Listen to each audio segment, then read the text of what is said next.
प्यारे दोस्तों, हम ये जानते हैं कि आपको ये यकीन नहीं आएगा और आप ये सुनकर बहुत ज्यादा हैरान होंगे कि ऐसा कैसे हो सकता है कि एक दुल्हन अपने ही विदाई के दिन बच्चे को जन्म दे। अब आपके दिमाग में बहुत से सवाल खड़े होंगे कि बच्चे की पैदाइश पर दूल्हे के घर वालों ने क्या कुछ किया होगा और शादी से पहले उन्हें ये कैसे मालूम नहीं था कि दुल्हन प्रेग्नेंट है। यह अजीबोगरीब और अनोखा किस्सा कहाँ, कब और क्यों हुआ है और फिर दुल्हन के साथ क्या मामला हुआ, दुल्हन के घर वालों को क्या कहना था और इस शादी में आए खानदान के लोगों का क्या कहना था। आज की इस वीडियो में इन तमाम चीजों के बारे में आपको डिटेल के साथ बताएंगे। लिहाजा आपसे गुजारिश है कि आप इस वीडियो को लाइक करें या ना करें, आप पर इस वीडियो को आखिर तक जरूर देखिएगा। प्यारे दोस्तों, ये अनोखी शादी का वाकया इंडोनेशिया के शहर जकार्ता में पेश आया। ये कहानी अरशद और आयशा की है, पर दोस्तों यहाँ पर नाम बदल दिए हैं। आयशा और अरशद आपस में दोनों अपने ही खानदान से थे, यानी चचेरे भाई बहन थे। दोनों के घर एक ही गली में मौजूद थे, या यूं कहिए एक ही जगह पर मौजूद थे। अरशद के बाप ने बचपन में ही आयशा के साथ उसका रिश्ता तय कर दिया था, लेकिन दोनों खानदानों ने ये बात भी तय पाई थी इन दोनों की पढ़ाई खत्म होते ही इन दोनों की शादी कर दी जाएगी। अब दोनों बच्चे बचपन से ही ये जानते थे कि हमारा रिश्ता हो चुका है और हमारी पढ़ाई खत्म होते ही हमारी शादी कर दी जाएगी। इसीलिए दोनों में बचपन से ही बहुत ज्यादा मोहब्बत थी। एक दूसरे के अलावा ना तो कभी किसी का ख्याल आया और ना ही सोचा था। अरशद की बात आयशा तक और आयशा की बात अरशद तक आकर खत्म हो जाती थी। एक एक कदम गिनकर और एक एक रोज गिनकर दोनों ने पढ़ाई के दिन गुजारे और आखिरकार अरशद ने इंजीनियरिंग करके एक बड़ी कंपनी में नौकरी हासिल कर ली।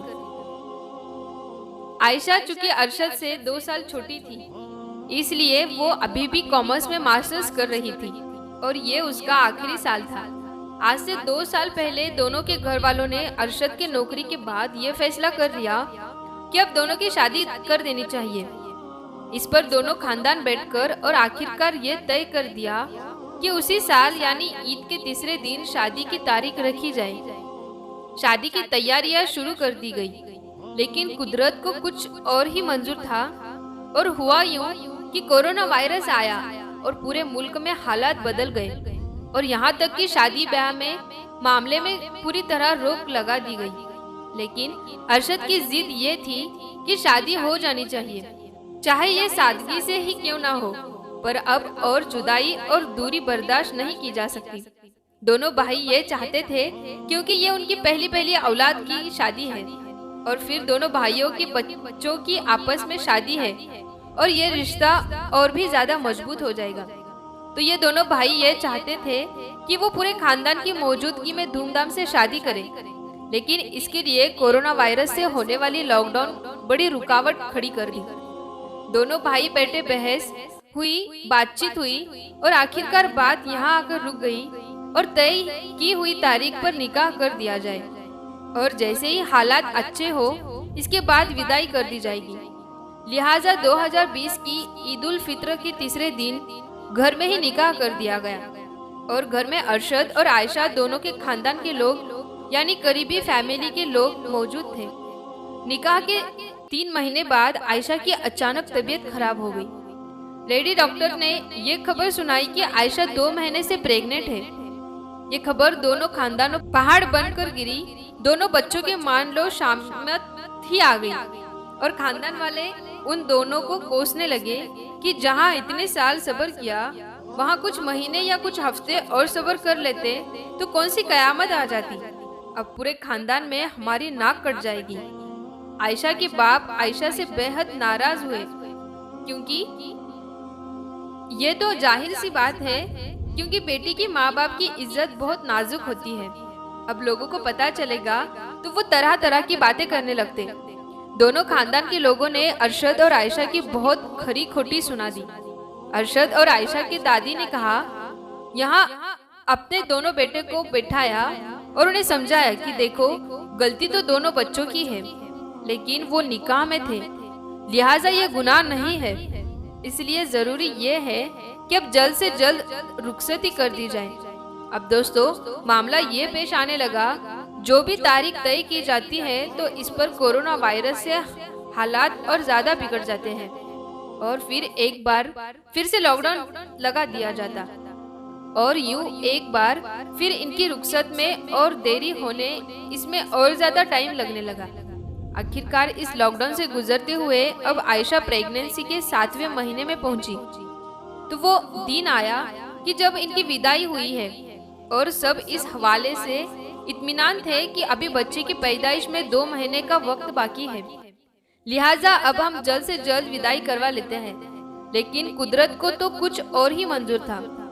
ठीक विदाई के वक्त जब आयशा अरशद के साथ गाड़ी में बैठने वाली ही थी तो आयशा की तबीयत बिगड़ने लगी है और फिर पूरे खानदान के सामने ये राज खुल गया जिसको आयशा और अरशद के खानदान के लोग, उनके घर वाले अभी फिलहाल नहीं बताने वाले थे।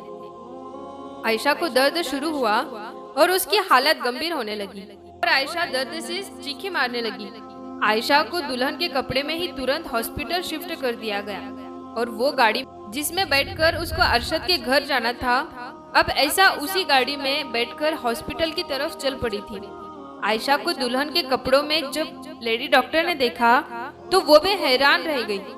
ये पहली दुल्हन होगी जो अपने शादी के दिन और अपनी दुल्हन के जोड़े में अपने बच्चे को जन्म देने वाली थी। बच्चे की जान को चूंकि खतरा था, लिहाजा तुरंत ही ऑपरेशन किया गया और अरशद और आयशा ठीक शादी के दिन जब वो मियाँ बीवी बन रहे थे तो उसी दिन एक लड़के के माँ बाप बन गए और ये बेहद खुशी का मौका था। लेकिन दूसरी तरफ इस पर दोनों तरफ के खानदान के लोगों को इंतहाई शर्मिंदगी का सामना भी करना पड़ गया। मेरे दोस्तों, बच्चा यूं कि 7वें महीने में पैदा हुआ, लिहाजा उसकी सेहत इतनी ज्यादा अच्छी नहीं थी, इसलिए उसे कुछ दिन देखभाल के लिए हॉस्पिटल में ही रखा गया। वलीमा जो कि अगले दिन होना था, इसको कैंसिल कर दिया गया और फिर वलीमा उस वक्त हुआ जब बच्चा पूरी तरह सेहतमंद हो गया और ये वो बच्चा होगा जो शायद दुनिया में पहला बच्चा हो जिसने अपने माँ बाप के वलीमे में शिरकत यूं की। उसकी माँ आयशा उसको गोद में उठाए हुए आई, या यूं कहे कि इस बच्चे ने 2 अपनी माँ बाप के शादी के दिन ही एंट्री ले ली। प्यारे दोस्तों, इंसान की एक तरीके के साथ एक प्लानिंग बनाता है और एक प्लानिंग अल्लाह ताला की होती है और होता वही है जो अल्लाह ताला चाहता है। बस ये याद रखिए कि हर इज्जत देने वाला और जिल्लत देने वाली जात सिर्फ अल्लाह ताला की है, लिहाजा सिर्फ अल्लाह ताला की जात से ही डरना चाहिए और अल्लाह ताला बेशक जिसे चाहे हिदायत दे और जिसे चाहे गुमराह करने दे। प्यारे दोस्तों, अल्लाह ताला से दुआ है कि अल्लाह ताला हमें नेक रास्ते पर चलने की तौफीक अता फरमाए, सब्र करने की तौफीक अता फरमाए। प्यारे दोस्तों, उम्मीद करते हैं आज की ये वीडियो आपको बेहद पसंद आई होगी। कमेंट सेक्शन में अपनी कीमती राय का इजहार जरूर कीजिएगा और वीडियो को लाइक कीजिएगा और हर बार की तरह अपने दोस्तों रिश्तेदारों में इस वीडियो को शेयर जरूर करें। प्यारे दोस्तों, अगर अभी तक आपने हमारे चैनल रोशन उम्मती को सब्सक्राइब नहीं किया है तो सब्सक्राइब करके साथ में लगे बेल आइकन को जरूर दबा दें ताकि हर आने वाली नई वीडियो का नोटिफिकेशन आपको सबसे पहले मिलता रहे। हम मिलते हैं फिर नई वीडियो के साथ, तब तक के लिए अस्सलाम वालेकुम, अल्लाह हाफिज।